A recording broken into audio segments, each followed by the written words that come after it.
Hello, Jimmy.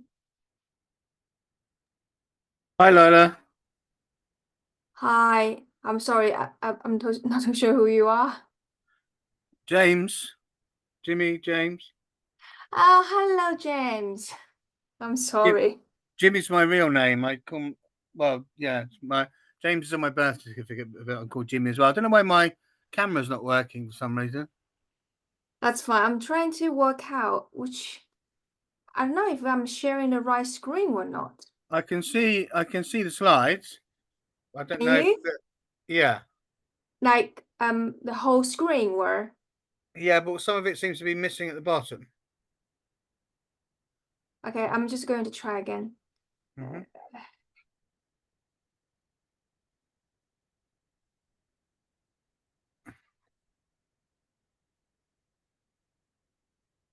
Hello.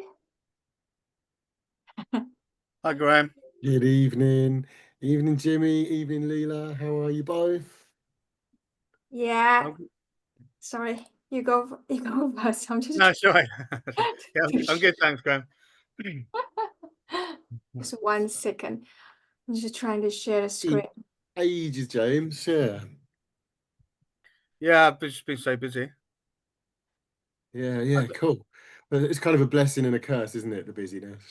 Yeah, yeah. I Yeah, I've just been busy, and a lot of the times you guys have met up, so it's been hard to sort of keep abreast of things. You been Oh, is it? Bit How's the like market square going? today was like a bit Monster. dire. Hmm. Yeah, yeah. It was just really, really slow. I was quite optimistic because it was quite a nice morning. It was sunny. I was thinking we might get some good footfall, but yeah, just the market square in Newmarket. It's very easy for people to bypass, um, Yeah. and there's not much there. But I'll be starting the one in Bury St Edmunds on Oh, uh, okay. Yeah, probably be much. Yeah, because it does look a bit bleak there, doesn't it? It's it like, is a bit, yeah. yeah. But I I hope mean, you mhm. go into Bury St Edmunds is that kind of town where they'll, appreciate the kind of things that you do, won't they? So. Yeah, let's hope so. I mean, I had some amazing conversations with some really cool people, and there's one of my guys who I speak to regularly. He came through right at the end, and he was like, "Have you had a good day?" I was like, "I've literally blanked out. I've sold zero," and he was like, Hmm. "Oh, okay, I'll buy some stuff." So at least I had one sale at the end of the day. um, but I mean, it's been a good day on the whole, though, because Pamela did her BNI presentation, and I supported that this morning. And Okay. like, I think we blew the minds of all the people in the room. So yeah. Marvelous. So I think there was like 25 people who we kind of had a great kind of success with early on this morning. So I think maybe like that was just the universe leveling things out today. Excellent. Yeah, Right. glad to hear that. That's good news. Yeah. It's in the market. Right, I'm just gonna check. Can you guys see the slide? Hmm. Yes. Yeah? Yeah. Okay. Right, okay. So, because we only have a 1 hour, and then so I think we should just crack on and then Okay. before I'll I mute myself. start talking. Okay, so before we start the class, should we all stand up, please? Right, so if you have a window in your room and or if you don't, just face the screen and we are just going to take 3 bows together. Okay, first bow, second bow, and third bow. All right, okay, so now please be seated.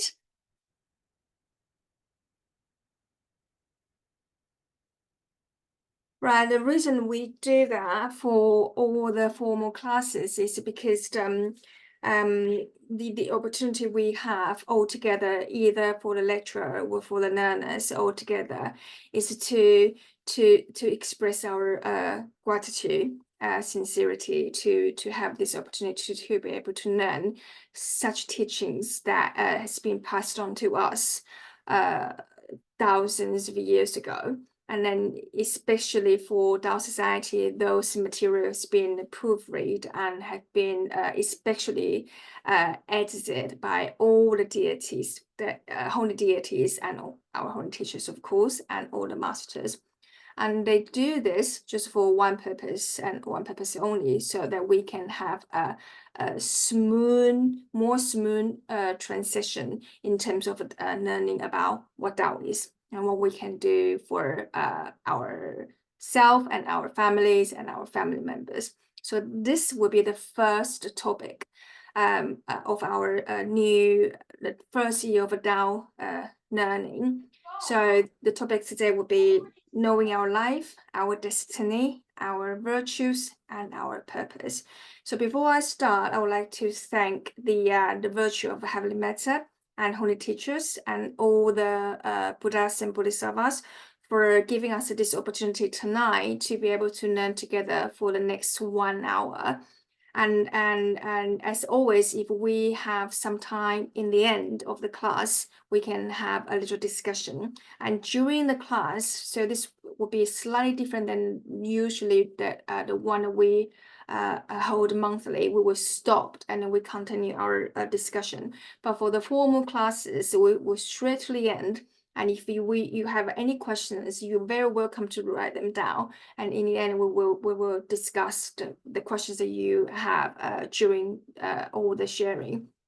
And the reason we do this is because just want to ensure all the teachings are being shared and all the information are being shared within this very short window of time. And you guys all know I'm very good in overrun the meetings, so I try not to today.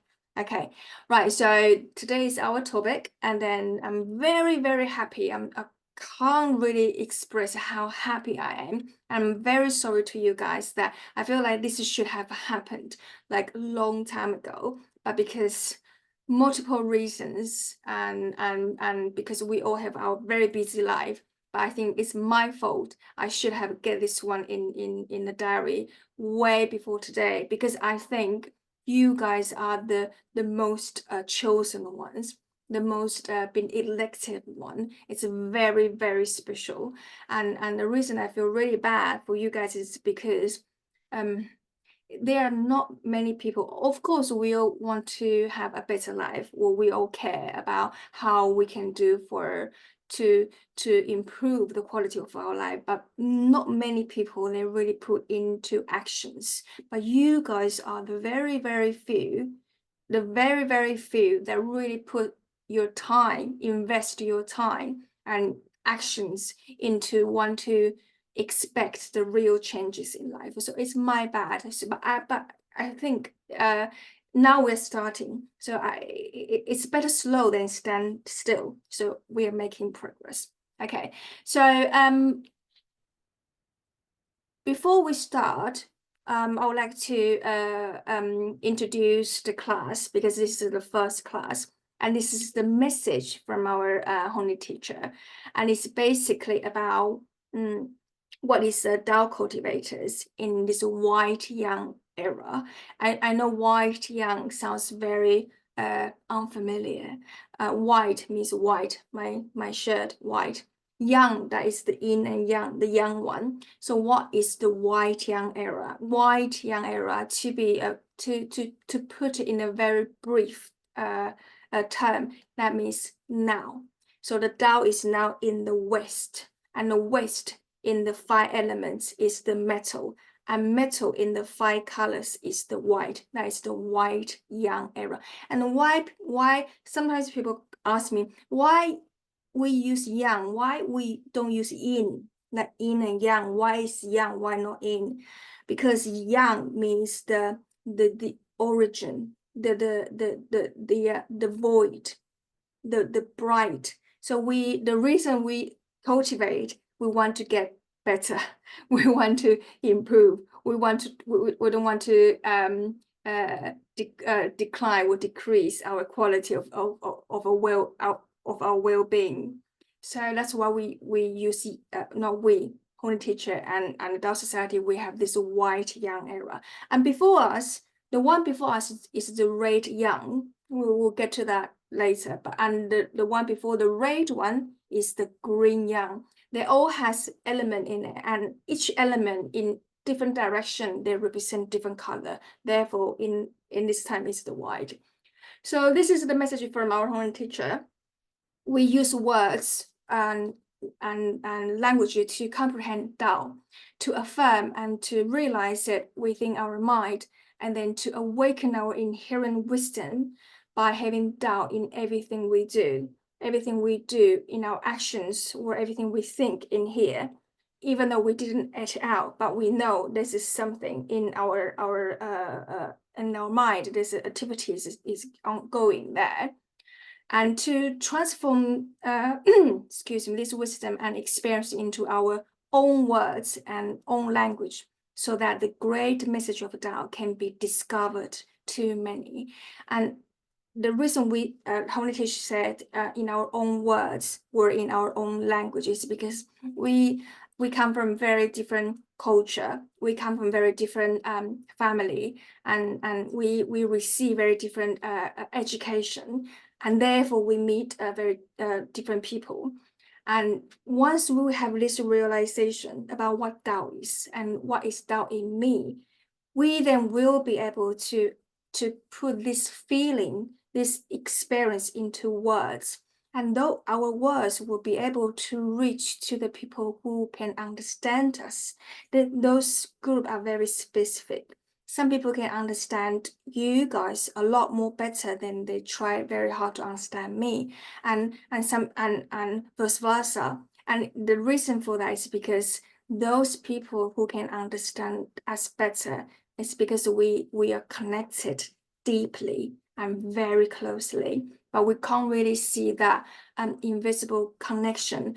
But by knowing that once we talk to others, that people will be able to open their mind a little bit, to be able to breathe deeper a little bit, and to be able to feel, oh, there's a hope somewhere. So by knowing, when we share our knowledge to either the strangers or either our families or friends, that they will receive a certain amount of comfort, then we know that the message we are sharing with them is the one that they've been looking for.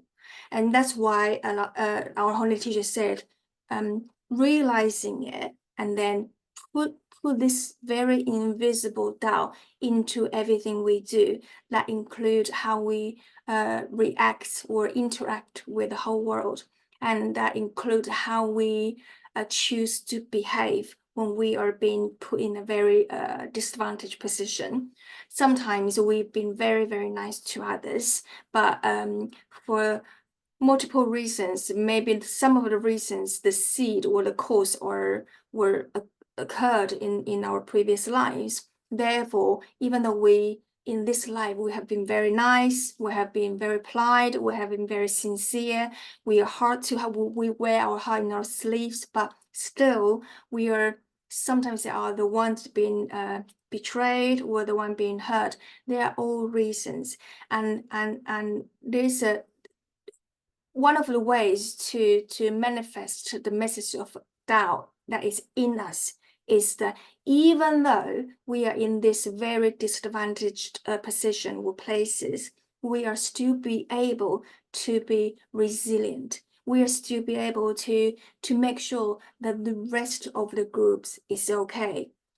And this is the moment that the Tao, we speak the highest volume of Tao, because when we have the Tao in everything we do, it really enables us, even though we are in the most disadvantaged position, we are still have the ability to make sure the rest of the world is okay.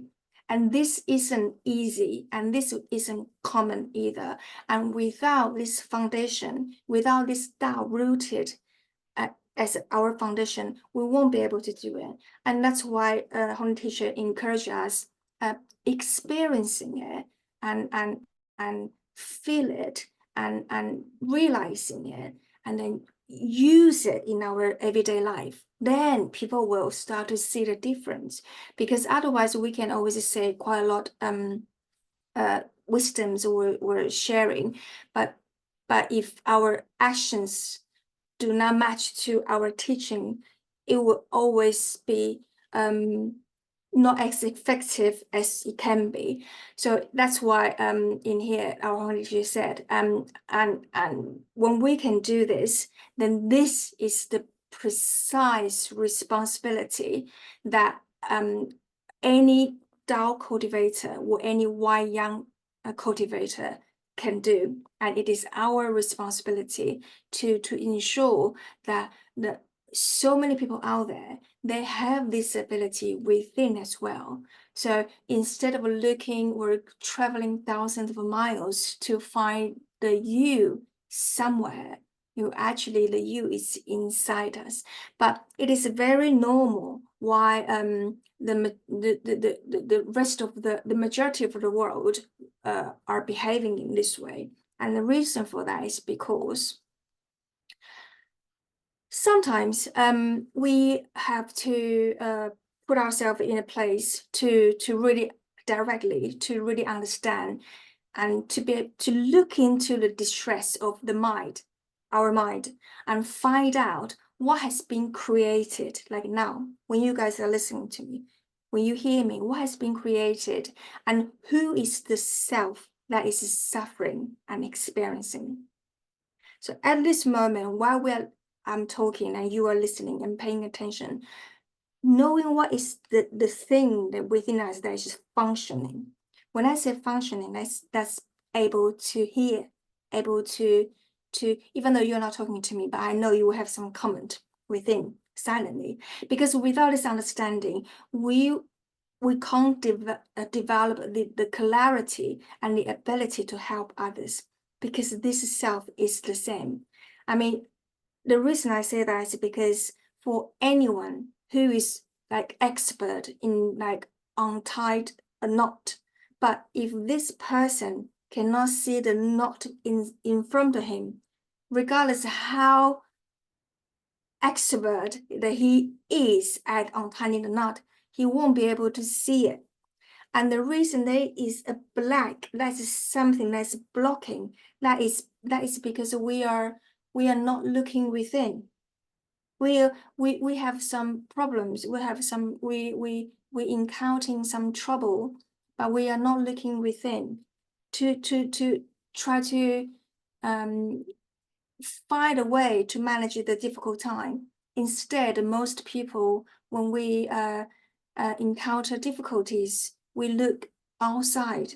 We think the solution is out there, but in fact, when we look within, we have to understand what is feeling this. What is feeling this moment of awkwardness? What is the thing that is feeling this moment of discomfort or embarrassment? What is this? Is this me? And this me is within me. And because it is within me, so only I can change how I feel, not the person sitting across the room, even though maybe that person is the one that is causing this chaos for me. But it is if I am the one that's feeling it, not that person is feeling this moment. So because I'm feeling it, so I will be able to, this of course needs training, I will be able to shift my focus. Instead of feeling the difficult side of that situation, what is on the other side of that situation, it will be different, because there's always yin and yang in the coin, always a positive and negative in one object. So if the right side is so hard to bear, what's the other side? So in order to take ourselves to the other side to look at it, we have to work on within, start from ourselves within, not like on the outside.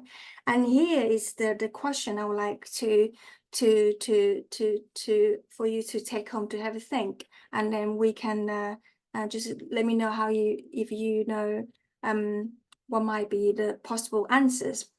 in the old time, there are so many people, they just went to different temples and they become a monk, or they become like a cultivator of any kind. In the old time, when people, they go like go to distant temples, you know, far, far, far away in the mountain, and become a monk, they have one reason, and one reason only, is they were looking for the truth. They're looking for the answer to the truth. Why am I here? Why am I me? What is me? This is the reason. For the old time, the people, they decided to leave everything behind, to be willing to give up anything. But in the old time, they didn't really have the same life as we do. Of course, but I'm sure to leave the family behind, it wouldn't be easy. And then, so have that in mind. So what about now? So for the modern people like us, what is the purpose? Well, do you still remember what is the reason that leads you, or lead us to feel like, oh, my life is stuck, or this is not my life? What was the reason that the people nowadays, modern people nowadays, they like Buddhas, they like laughing Buddhas, they like go to listen to all kind of training and teaching, they follow the Buddhas, they feel like the Buddha is the low Buddha. So here's the difference, the purpose and the motivation is slightly different at the moment. So the question here is to sort of like invite our mind, our master, to come back, to look at, are we on a path just because others are also on the same path, therefore I am there too, so I'm not being excluded?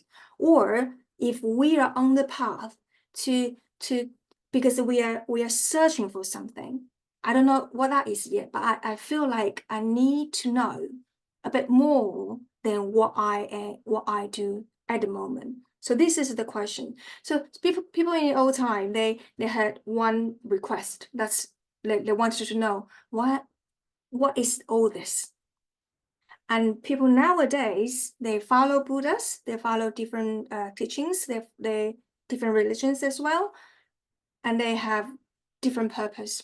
So the purpose are different, therefore the motivation is different, therefore the outcome will be different. But in fact, when we are in this human form, we have a one purpose, we have a one homework, we have a one task that we need to take before our time is up. That is to understand what is our life. And this sort of knowledge, we can find this sort of knowledge on the internet or everywhere. But this sort of knowledge is very tricky. They can be passed on, but until we give it a go, it won't settle.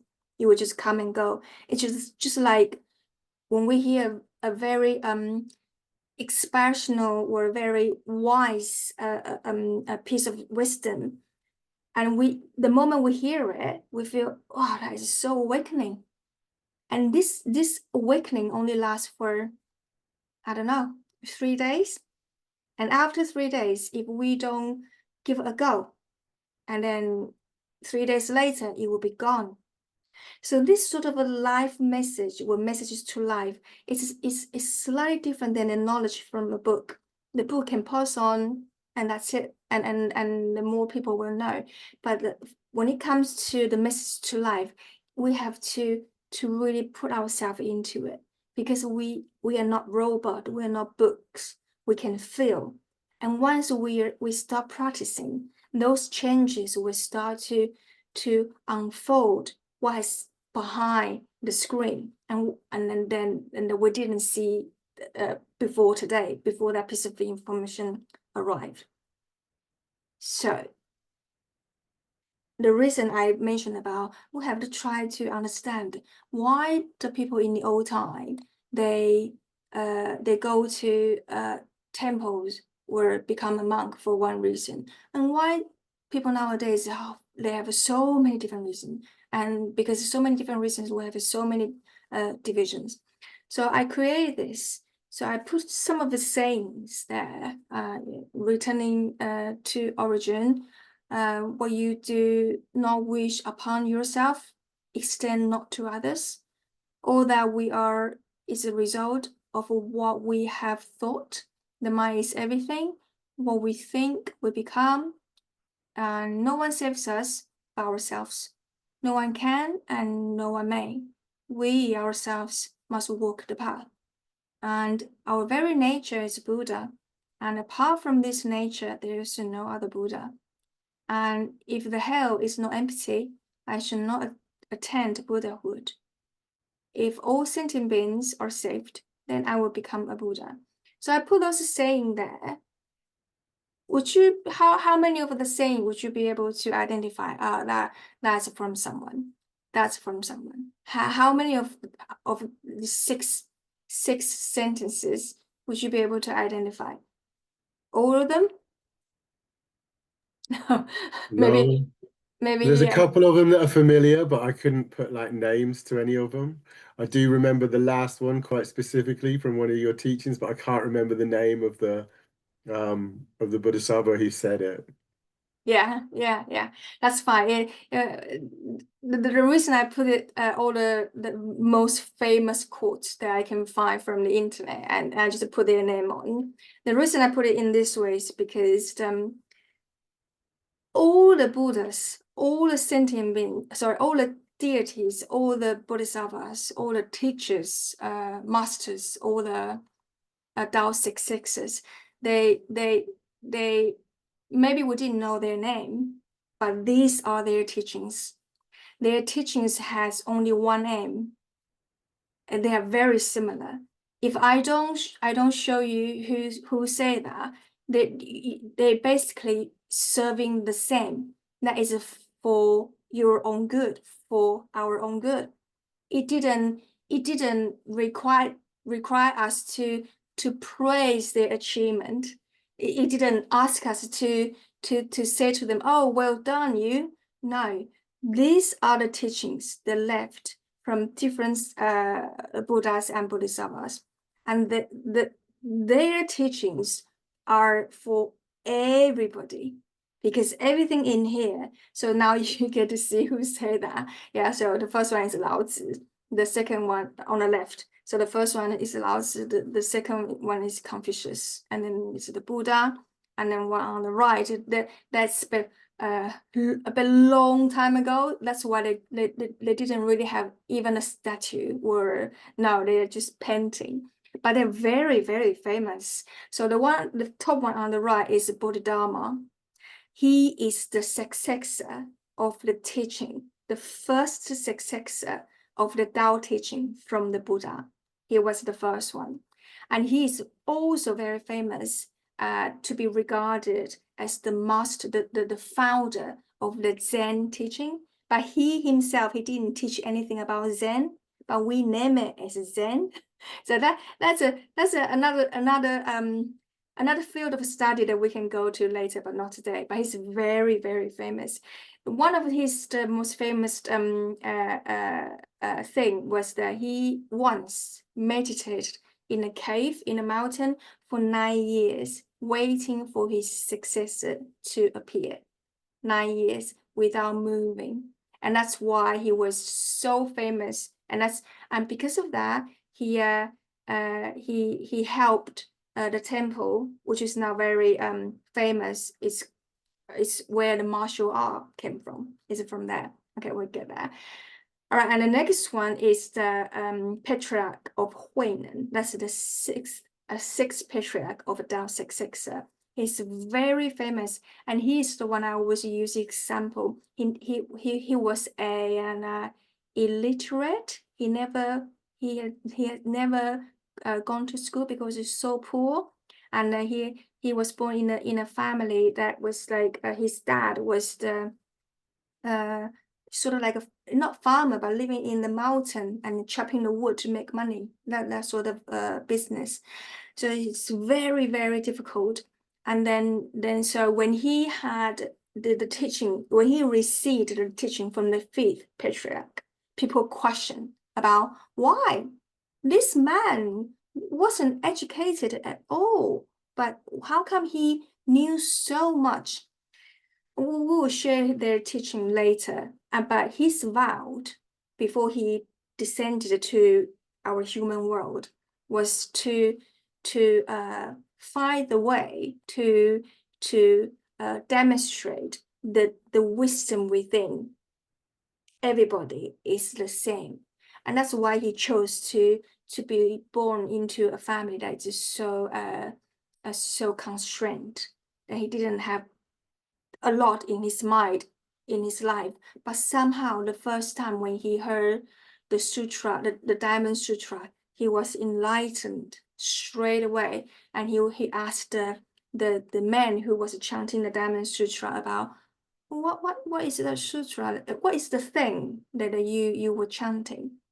And then the man was who actually hired him to do all the chopping wood business, and then say to him, I thought you told me you've never been to school. How could you understand this very difficult teaching?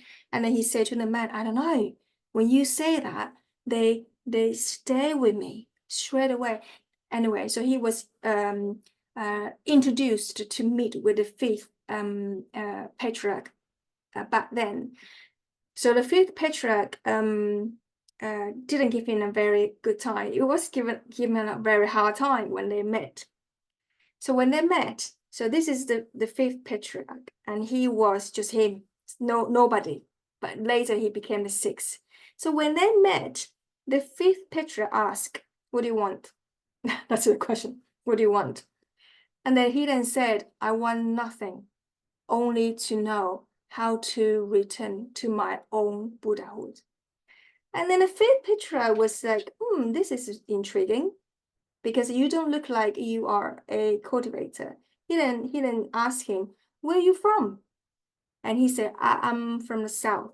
And in the old time, the people who live in the south, they are usually poor. Their living condition is a lot worse than anywhere else.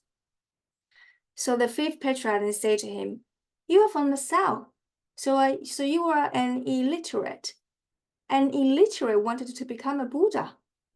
Is that what you want?" And then the sixth patriarch then said to him, "I might be from somewhere that's different as you. I'm from the south, but the Buddha nature within does not have any difference."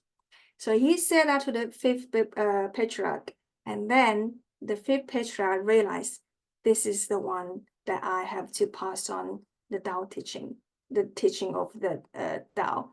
And from that day, the fifth patriarch gave him a lot of hard time and cold treatment. The reason for that is because the fifth patriarch was trying to look after him, trying to protect him, because you can't have too much attention.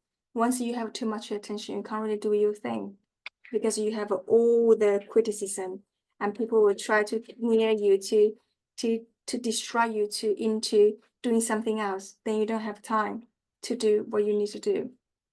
Anyway, yeah. So the last one, yeah, he's the Bodhisattva of Kitiskaba. It's very hard. It's a Sanskrit. I'll try, but sometimes we get to see the translation as the earth treasure, because of the literal translation. Yeah. So his vow is to make sure the underworld is empty, and then people start to question about, but the underworld, the hell, is not empty. Then how come he is already a bodhisattva? The reason for that is because what he wanted to do transform him into what he is now. It's a bit like if you have children, if I have children, and I never know how to be a sister, because I am the only child. But if I know I'm going to have a little brother, then I will be somewhere in my mind. I will start to get myself ready as, okay, now I'm a big sister. I will do everything that a big sister will do. And then I will prepare myself to become one. So everything I do, so when I have my little brother, I will look after my little brother. I will take him anywhere, and then I will make sure he's okay. So all my behavior transforms me into a big sister, not just because I want to be a big sister, transforms me into a big sister. And in his case, it's the same. He would very much like to wait when the underworld is empty before he reached to the other shore of the life. That's the enlightenment, the nirvana. He's willing to sacrifice his own time and to wait for everyone in the underworld to be able to go through all the learning they have to before he goes back to where we all come from. So it is his mindset transforms him into a bodhisattva, not because he wanted to be a bodhisattva. That's a little bit different. So I think in the end, eventually, it is what we do that transform us into who we are, not just because I know at the moment we have so many different trainings on YouTube. They say you just have to transform your mind, and then if you think you're going to be something, then one day you will be. I think to a degree, yes, because you have the motivation, and then the next stage, then you start to be able to see how come I have been thinking about, for example, thinking about I'm going to be a billionaire, why I'm still not a billionaire, and then the next stage you start to look at, oh, what are the reasons why I'm not a billionaire? So that is a process of a transformation. It's slightly different. But in here, is he is already doing this for people he's never met. I mean, he can't know everyone in the underworld. No. And the reason he wanted to do that was because he wanted to make sure that all the suffering ended here. And that's why he wanted to do helping. And that's why in our Dao seminar, sometimes from our members, if they have a very unique past experience, they will be able to see their deceased family, grandparents or parents. They were around our Dao seminar with a white lotus in their hand. And then they will also see a Bodhisattva Gaba there. And the reason for that was because when our members are in Dao Society, even just being there to make sure that everything is okay, if there's anything I can help, even just moving a chair.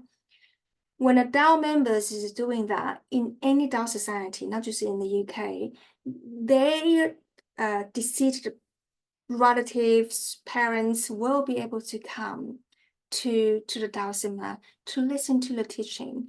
And the reason they will be able to come with the guidance of Bodhisattva of the Bodhisattva is because they didn't have their blessing before they passed away. Therefore, they weren't in where we come from together. And that's why sometimes I can feel the urgency that Dao Society is trying to remind us. Sometimes it's not about when is the end of the world. No one really knows. But when is the end of my life? I don't know, but I know it's there. And this is the urgency of our individual. So before I kick my bucket, I just need to make sure if I was able to even just push the message of life just a little bit further. So those people who are in the underworld, they don't have to go there again. I know we have the idea about there's no separation between us, that object and object, there's no separation. Yes, but still, with that as a concept, there's one thing we also need to remember. Even though we are not separate, it does not mean that I am responsible for your karma or vice versa. We are responsible for ours.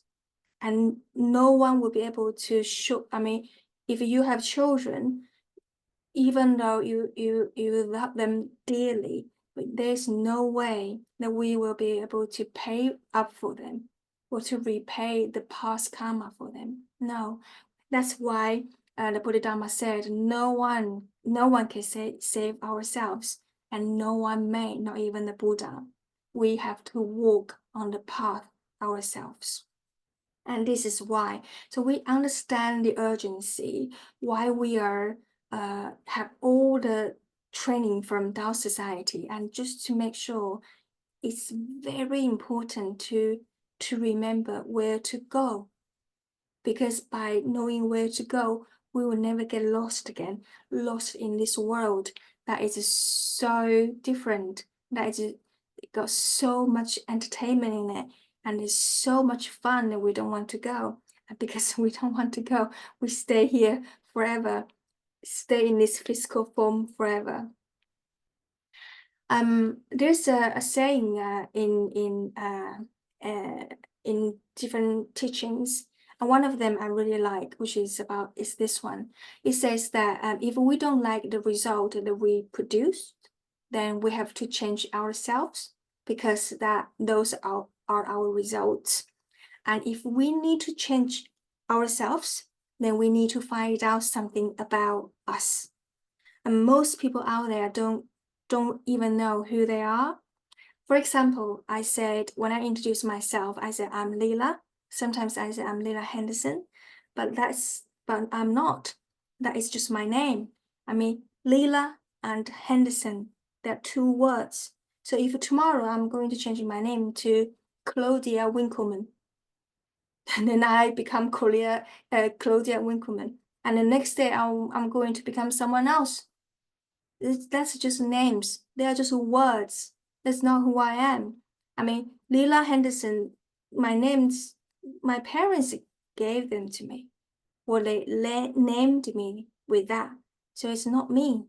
It's just my name. I mean, my body, our body isn't ourselves either. It's my body, we said. My arm, my leg. But we don't say am hand or am arm. We don't say am leg, because I am not a leg. I am not an arm, but I have an arm. Yes, I have a leg. Yes, but these are things that I have, not the thing that I am. So that's the difference. So when we say that it's my hand, my leg, my body, my name, but who am I? Who are we? And for anyone who wants to study this question and look for the answer, they will find it. And the reason that they can find it is because the answer is right there. We are living in the world. In the world that we're living, we live in the three different planes of understanding. So at the moment, 2025, we finally come to agree that we are spiritual creature, we're a spiritual being, and we have an intellect, and we live in this physical body. This is so far that we come to agree on the same page. But because we are, at the moment, the majority, sometimes we, ourselves included, are still lacking of the awareness or understand who we really are. Therefore, we're totally locked into this physical world, and we allow things outside of us to control us, because we are lacking of the awareness of really understand who we are. And by understand who we are, we will know what we really need. But at the moment, if we spend 10 hours awake or 12 hours awake, we spend about 10 hours looking for something for this physical me, for this physical form, not for who I am. the me without a name. Who is that? We didn't, and that's why we have this class. Believe it or not, about 95% of the population are reacting to life, not really living at all, just reacting.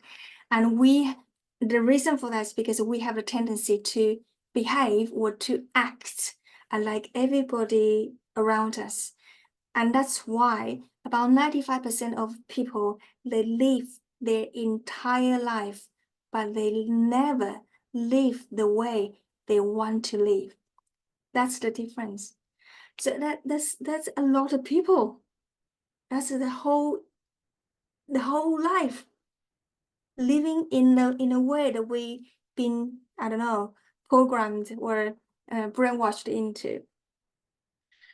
So what I know, we are now a human. I know, yeah. But we need here is to see what do we need to do, or what have we managed to achieve, what sort of level of hard work in order to in exchange a me in this form that functions so well. So according to the sutra, to be able to become a human form, or to be having a human form instead of having an animal form. I mean, imagine this. If now we are an animal for any kind, we'll have no way to have a Tao blessing. We'll have no way to be able to know where to go. And by saying that is, even though I really like orcas, do you know orcas, the killer sharks? I really like it. I feel like they are the panda in the ocean. They're so big and they're very cute. Even though I really like them, I'm not too sure if I want to turn into them, because by turning to them, I feel like I'm losing something that's so important than just being cute and being smart. Anyway, so by being a human, according to the sutra, we need to have done this 10 great deeds. We have managed to achieve this in our previous life, or maybe not previous life, but previous lives, because these are very difficult. And have a look how many of those list, 10 of them, how many of this that we have achieved, or we have practiced, and we're very good at it, because this is the terms and condition of being a human. So we have done this in our previous life. It's very difficult. And by doing this, we now have this physical form that functions so well. And then that's why we're getting together and doing the good deeds and trying to make sure the benefits that is for the greater good can travel as far as they can. So by looking at this and by talking about, if we don't like the result, then we have to understand ourselves. So where to begin if we need to change us, or and where to start. So by looking at the lives, to put it, I'm very conscious of time. I've got 10 minutes. I'll get this finished. So by looking at our life, we have 3 different types of lives altogether. I'm sure in the future we'll have a better translation, but this is just the way that I understand it, so I put it in this translation. But if you come across a better one, please share with me. So in terms of life, we have sort of 3 sort of lives all put together. And the first one is our original life. That's the young. That's when this young is dominate, we are able to sacrifice, to ensure others' well-being, to just want to devote without asking any feedback or return. And that's when the original life is dominate. However, because we have been in this secular world for many times, so once we are in this physical form, it is a time we start to have 2 different karmic lives. One is the reward, one is to repay. So one is I think I put them in a very clear context there. So when we look at original life, we look at how heaven, our holy heaven, our holy heavenly matter has been looking after us. So pay attention to how the whole world has been looking after us. That is given us everything so that we are able to create so many things. They didn't ask for anything. They didn't ask us to pay the bill, but our companies ask us to pay the bill. So all we have given from heaven is free. And if we can recognize this virtue, if the majority can recognize this virtue, we will be able to release some of the tension from this economic system that we think is regarded as necessary. So by realizing those virtues from heaven, we start to be able to mimic the way. This is massive. The other day I was driving. So I was driving, coming down from a roundabout. It's very big. So I was able to see a bit further for like 5 seconds. Anyway, I was able to see this really like open field that your eyes could reach to the edge of the field. Is so big. And that moment when I saw that, the first thing that came to my mind was like, that is a big piece of land, a massive piece of land. And if this big piece of land without the heaven looking after the land, I mean, by us, how long it would take for us to water the whole land? But for heaven, no, just give you some 10 minutes of rain and done. And that's how massive the power. Sometimes we take it for granted. So like, oh, that's just the rain. Oh, that's a storm and terrible weather again. But no, each weather, each sunlight, each raindrop, they are there. So something can sustain. So when I look at the land, I feel like even if I'm taking the hose and to connect it with my tap, and I still water the land, I don't know, it might take me a week. But no, for heaven, just piece of cake. They can just, I will give you 10 minutes of rain, and then you can start doing your cultivation. And that's the vast power that is in our life every day that we, for some reason, fail to see it, fail to recognize it. So that's the original life. So by observing everything in our life, it's not far, it's just outside our window, just in the sky, on the earth that we stand on. Just look at all this. They are there so we can survive. And that's our aim as well. Our aim is to make sure our existence ensures the other life was able to survive. And that's the main purpose of the reason we descended here. So this is original life. I know, very quickly. So 2 different lives under karmic lives. One is reward, one is repay. Reward is very quick. Reward is all the things that we have done in our previous lives, all the good things.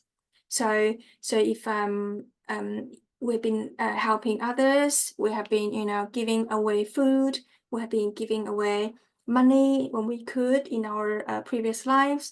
Those is now turning into what we have at the moment. But this reward life is very unstable because it's not unlimited. So if we gave away £10, for example, in our previous lives, then this life we have £10 to spend without any labor work required. And the reason I say it's not unlimited is because it's only £10. So if we not being mindful about how much money and where the money is spent, and then very quickly, and we'll be very constrained. And the tricky thing about this is because we don't really get to see how much we saved previously. And that's why in Dao Society, we encourage people just help as much as you can when you can, but be realistic, not just like putting yourself, giving up everything you have. No, that's not logic. No, it's not rational either. So this is the rewarded life. But what about the repay life? The repay life came from all our very negative emotions. So those negative emotions, they just anger, hatred, and greed, all that you can think of. And those emotions in our previous lives, when they happened, they hurt others, they hurt people, and they also hurt ourselves. And those moments now carried over into this life. And that's why in this life, sometimes it happens every day that you didn't do anything, but you've been put in the wrong and you're not being forgiven for the next century. But there's always reasons. But it will be very difficult if we try very hard to understand in this life, and we just couldn't really get to see where is the moment of this course is being planted, because it happened in the previous time. So the best way is not to, because what's been done cannot be undone. But the best way that we can do to resolve this is, this is tricky, but it works. And it works for me. It's always be apologetic to those who dislike you the most. And it really helps. I know this takes training. And I have put some pictures. I don't know if you can see it. So these two disciples in the bottom, the one on the right, these two are the most famous disciples of Buddha. The one on the right is the one who received the teaching from Buddha, and his name is Kashyapa. Sorry, Sanskrit. And the one on the left is I'm sure, I don't know, Graham still remembers, but his name is Ananda, and he's Buddha's cousin. He's very good looking, but they're all very famous. And the reason they're all very famous is because Ananda was very bright. So he remembers everything Buddha said, because in the old time, they didn't have recorder. They didn't have MP3, MP4, but he remembered everything Buddha said. And then after Buddha passed away, he started to say,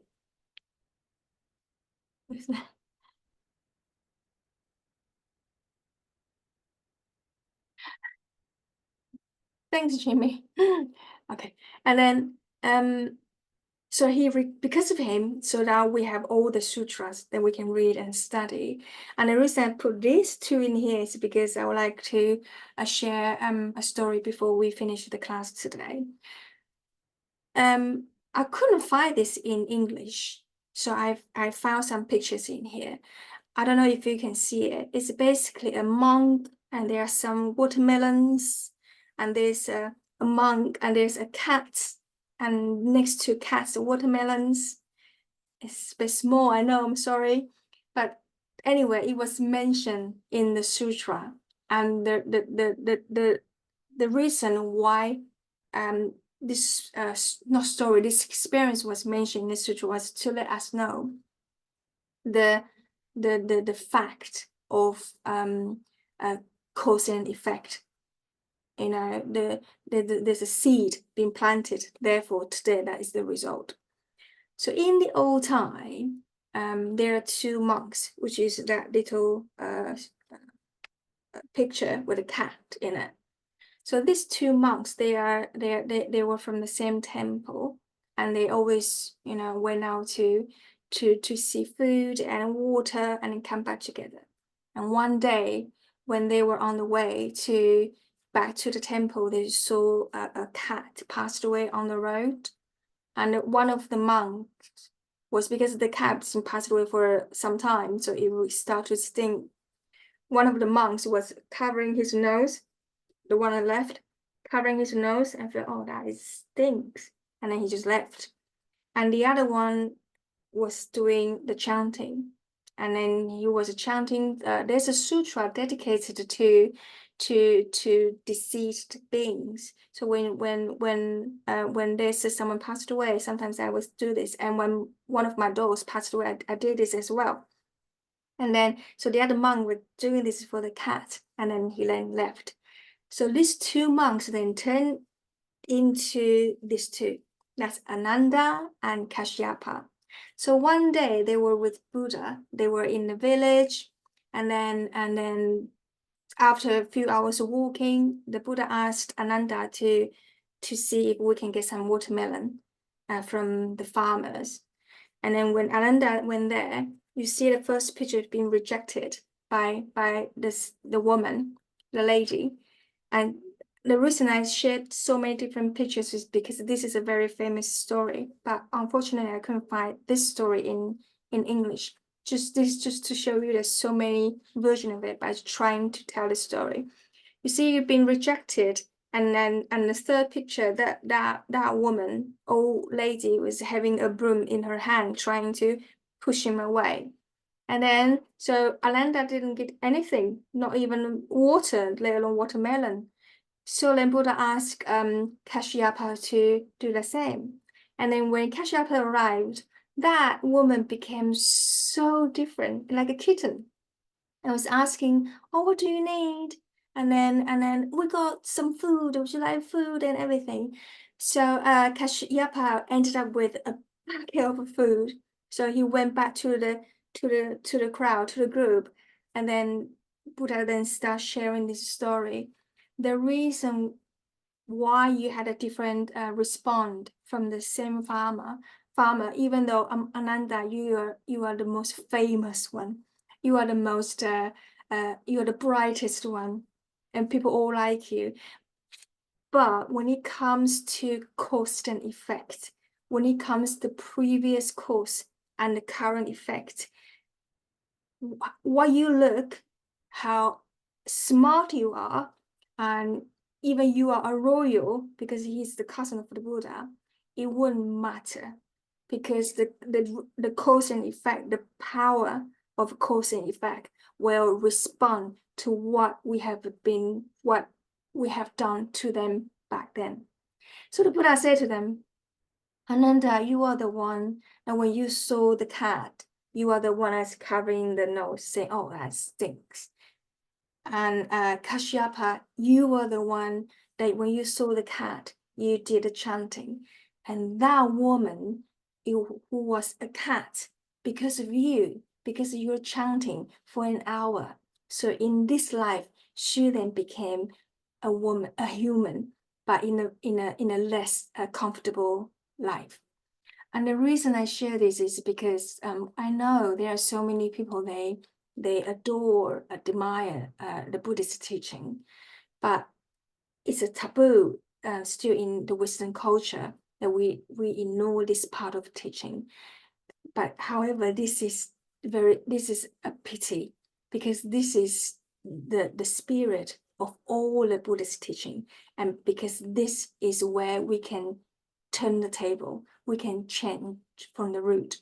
And this is a bit like the knot that I showed earlier. How are you going to untie the knot if you don't see the whole picture of it? Even though you are the expert of untying the knot, but you can't see it. So there's no use for you to be there. And the reason we don't see this is because we cover it. It's been very selective share with the public. But in Dao Society, we aim to share the truth, even though sometimes the truth can be very different. But that's why our Holy Teacher said, we understand it first, and then we start to realizing it, and then we start to action it in our daily life.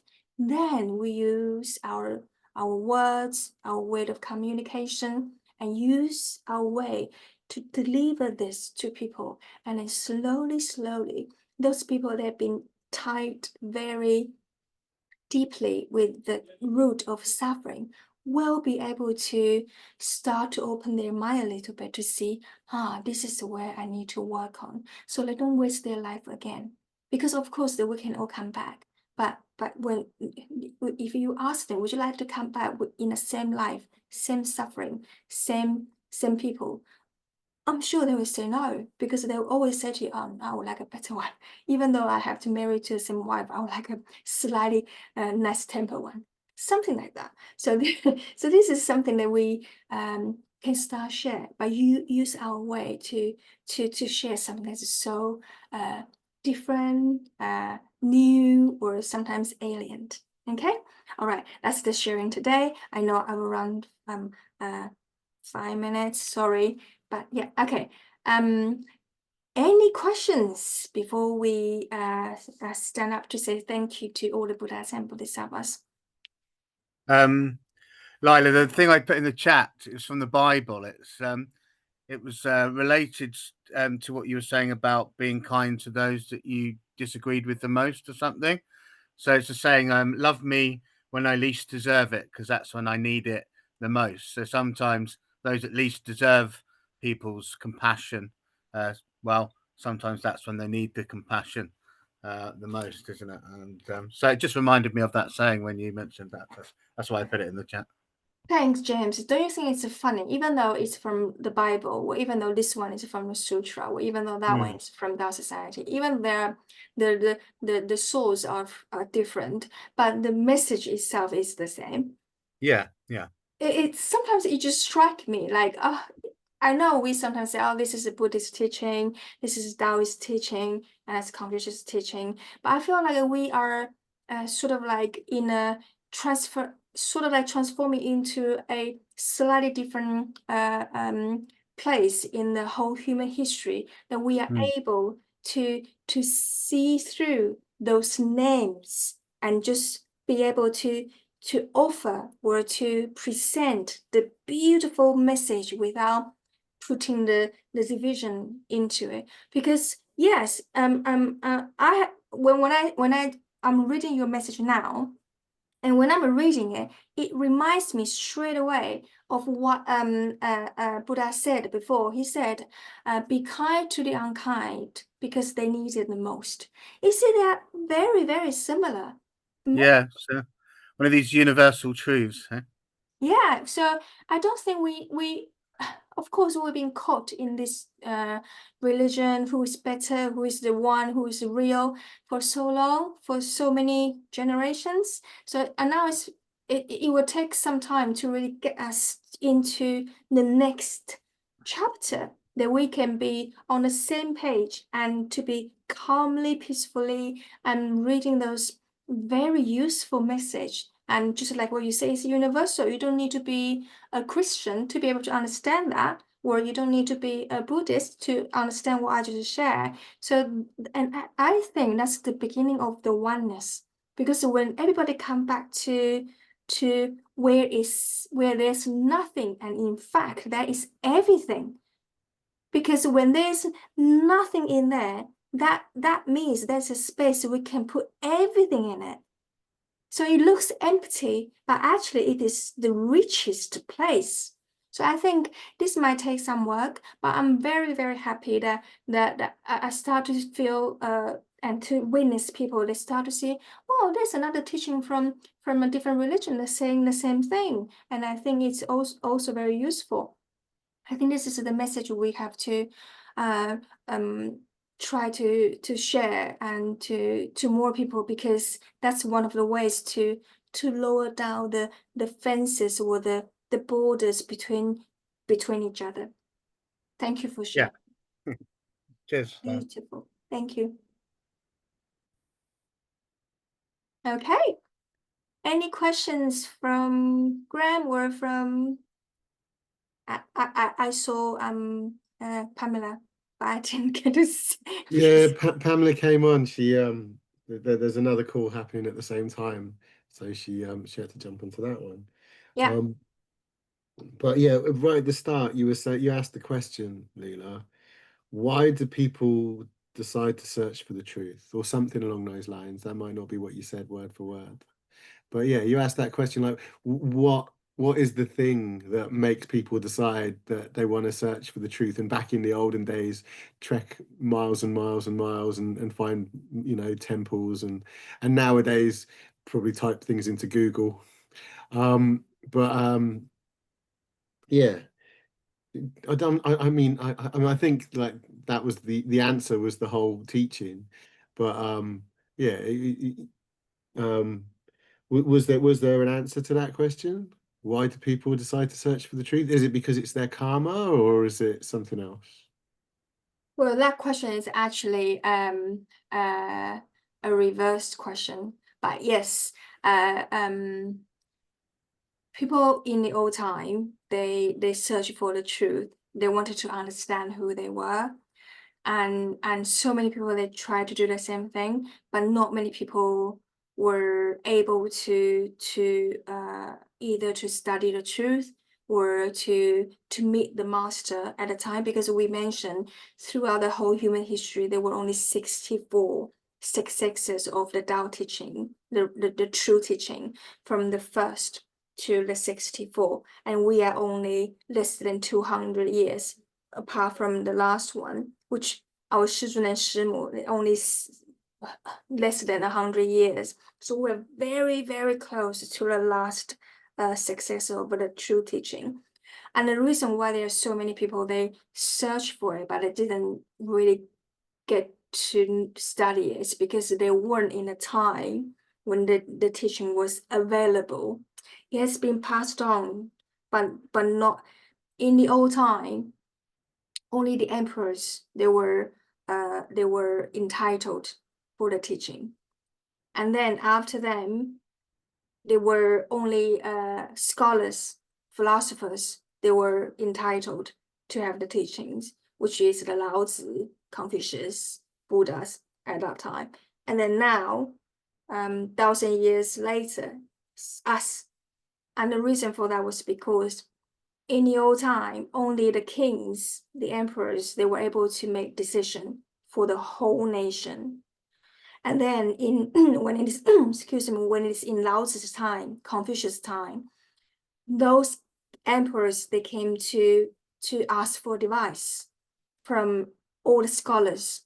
So the scholars need to have the right teaching so they can support the king. But now, even though we have a government 2025, but who is making the decision? We do. How? By voting. Therefore, we need to have the right teachings. And then go back to your question, the question that I asked earlier, why people in the old time, they want to study the truth, or know the truth, just because they want to know who they are. But at the moment, nowadays, why people also look like they want to search for something, but they only like the Buddha. They adore the Buddha, they love Buddha. But if we remove the Buddha and we only have the teaching, will they be able to admire those teachings? Sometimes no. The image, what they follow, is because the majority are following it. Of course, we can do that, but by doing that, we forgot our reason. Why am I doing this? There must be a reason why I'm doing what I'm doing. And that's why I compare these two together. The reason of that question is to sort of like invite our mind to come back, to sort of like examine ourselves. Are we doing everything just because others are doing the same? That's why I share 95% of the people, we have the tendency to be the same as everyone else without knowing we are actually sacrificing our own life. For the majority, 95%, that's the whole life of it. And that question is actually to reflect. Do we really like the Buddhas? Or just because others are liking it? And we have the Buddha statues, the pictures, the paintings. And because if people are doing it, I want to do it. I don't want to be regarded as a freak. I want to be, involved. So there are multiple reasons. But of course, we can all do that, but the main thing, the teaching, the line within, we have to blend in. Yes, we have to be in it, but we don't want to be lost in it. We want to be with them, yes, but the reason of being with them is to be able to assert the true teachings when the timing is right. That's why we are here. That's why Graham shared all the time, like we are here for them to get ready. So we get to where they are instead of pulling those people to come to where I am. because where I am might took a while. But for those, they've been, just started, just like kindergarten babies, in the nursing school. They're very vulnerable. But the truth is we are all still learning. We are all still like, and our biggest learning is ourselves, no one else.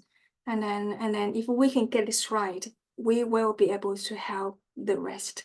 And that's why to start with, I said we have to really spend some time and to, whenever we are listening to either let it be radio or when we are driving, when we are talking to others, have a moment and just take a step back. Who is this that is listening? Is this me? Who is this that is functioning? And then when we are having a really good time, who is this that is laughing? And when we are having a really down time, who is this that is suffering? And just take a step back. Who is this and what is this? And for us to really reflect, because the moment when we realize that is a me, that's in me, that enables everything to happen, then we will be able to connect ourselves to the rest, so we can feel how they feel, and then to feel their happiness, their sorrow, and then we will be able to share the message that they need at a time. Okay, I know, have to go. I hope that answer your questions, Graham, but if I didn't, just let me know and I will try. Yeah, you answered the questions and I've got 100 more. So yeah, let's wrap up. Okay, all right. Okay, thank you so much for dialing in. And before we say goodbye to each other, let's all stand up and we are going to take a 3 bows. Okay, so face either your window or the screen. First bow, second bow, and then third bow. All right, okay, thank you so much. And then have a good night. See you later. Bye-bye. Good night, everybody. Thank you. Bye-bye. Good night. Bye-bye.